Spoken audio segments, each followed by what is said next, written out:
बिस्मिल्लाहिर्रहमानिर्रहीम। मैं इस मकाम पर मौजूद हूँ जहाँ से गुज़श्ता रात एक ख़ातून को लुधियाना पुलिस ने हिरासत में लिया कि वो यहाँ पर किसी नामहरम मर्द के साथ जो है वो गैर शरई हालत में पाएगी। ये वो जगह है, अगर मेरा कैमरा मैन आपको दिखाए, इन 3 दरख्तों के दरमियान में, और सामने वो मेन गेट है इस स्पोर्ट्स कम्प्लेक्स में, स्टेडियम में आने के लिए।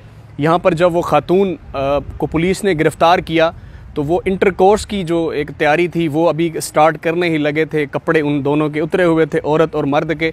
उसकी जो वजह है वो कपड़े उतरे हुए क्यों थे, मैं वो समझ कर देख कर मैं वहाँ पर मौजूद था पुलिस स्टेशन में। सारा जो वकूआ है मेरे सामने जब ये डिस्क्लोज़ हुआ तो उसमें मैं सारी रात सुकून से सो नहीं सका। मैं सारी रात रोता रहा। जब ये बात मैंने अपने वाले साहब से शेयर की तो मेरे वाले साहब ने मुझे वो सारी डिटेल बताई इंसानियत के नाम पर जो सीरतुल नबी सल्लल्लाहु अलैहि वसल्लम ने हमें दी। हज़रत उमर फ़ारूक रज़ी अल्लाह तआला अन्हु ने जो उम्मत के लिए की, जो खुलफ़ाए राशिदीन ने खिदमत सर अंजाम दी। होता ये है कि यहाँ से जो ख़ातून नेम बरहना हालत में गिरफ़्तार की जाती है, जब उसको पुलिस स्टेशन ले जाया जाता है तो उससे पूछा जाता है कि आप रात के इस पहर यहाँ स्टेडियम में नामहरम बंदे के साथ कपड़े उतार के क्या कर रहे थे। लामहला वो इंटरकोर्स ही कर रहे होंगे, 4 पैसों के लिए कर रही होगी। वो ख़ातून 30 मिनट तक रोती रही। 30 मिनट जब रोती रही तो मैं ये सारा सिलसिला देखता रहा। हम उसकी शनाख्त इसलिए डिस्क्लोज़ ज़ाहिर नहीं कर रहे थे कि पर्दा रहे, उसका भरम रहे, और ये सहाफ़त का भी बुनियादी असूल है कि उसकी तस्वीर, उसका नाम और उसका एड्रेस जो है वो आपको ना बताया जाए तो बेहतर है। 30 मिनट रोने के बाद जब उसने बताया, जब उसकी तलाशी ली गई, वो तलाशी नहीं लेने दे रही थी। उसने चादर के अंदर एक शॉपर लपेटा हुआ था।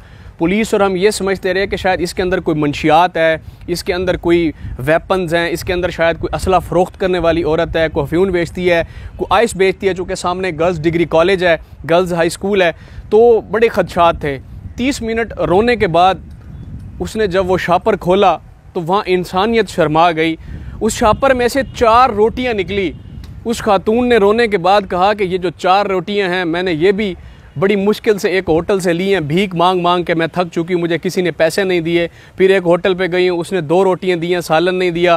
फिर एक और होटल पे जाके उससे अगले होटल पे 2 रोटियाँ वहाँ से मिली। मेरी 4 जवान बची हैं, उनको खिलाने के लिए सालन नहीं था, तो मैं इस स्टेडियम रोड पर खड़ी हो गई। गुज़रते राहगीर ने मुझे इशारा किया गैर शरई हरकत करने के लिए या गैर शरई फ़ेल करने के लिए, तो मैं आमादा हो गई और मैंने चंद पैसों की खातिर, चंद टकों की खातिर उसको ये करने की इजाज़त दी। अदरवाइज़ जब तक वो मेरे खामिद हयात थे, उनका कहना था, मैं अपने घर से बाहर भी नहीं आई। उसके बाद SHOs 2 वहाँ पर मौके पर मौजूद थे और उसके अलावा 4-5 सिविल सोसाइटी के लोग मौजूद थे। शायद ही कोई फ़र्द ऐसा हो उस पुलिस स्टेशन के रूम में SHO के कि जिसकी आंखों से आंसू ना हो। फिर ये सारा मैटर डिस्ट्रिक्ट पुलिस ऑफिसर की जो है वो नोटिस में, उनके नोटिस में लाया गया। DPO साहब बड़े तकलीफ़ में रहे सारी रात, वो रोते रहे। उन्होंने कहा हम किस तरफ जा रहे हैं। खैर उन्होंने जो किया उसकी माली इमदाद की और उसको बाइज़्ज़त तरीके से घर रवाना किया। हम बहैसियत कौम, अगर आज ये बहन बेटी अपने बच्चों की रोज़ी रोटी के लिए, 2 वक्त की रोटी के लिए अपना जिस्म फ़रोख्त कर रही है और पूरे पाकिस्तान में ये सिलसिला अरूज पर है। कुछ तो प्रोफेशनल है, कुछ मजबूरी से भी कर रहे हैं। अगर आज ये है, कल वो हमारे घरों तक भी पहुँचेगा। हमारे जो सियासतदान हैं वो देख लीजिए कि क्या कर रहे हैं।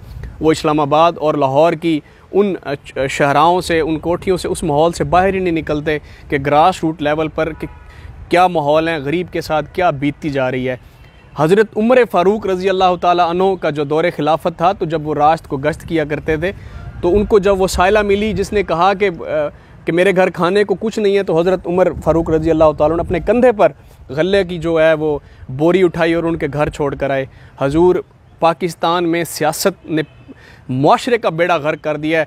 इवन कि ये जो अच्छाई है, पॉजिटिविटी है, अब हमें उसके लिए काम करना पड़ता है। नेगेटिविटी इस कदर बढ़ गई है, मनफी सरगर्मियाँ इस कदर बढ़ गई हैं कि हमें अच्छाई को परवान चढ़ाने के लिए, अच्छाई के लिए उसको काम करना पड़ता है, बताना पड़ता है कि आप अच्छाई करें। हम किस तरफ जा रहे हैं? मेरी अल्फाज जो है वो मेरी ज़बान साथ नहीं दे रही, मेरा जिस्म कांप रहा है कि ये पाकिस्तान है जो इस्लाम के नाम पर बना है, ये रियासत मदीना है। उन लोगों से भी पूछा जाएगा कि जिस कॉन्स्टिट्यूएंसी में, जिस महल्ले में वो खातून रहती है, कि उसके घर 3 जवान बेटी हैं, क्या उसके घर खाने में था।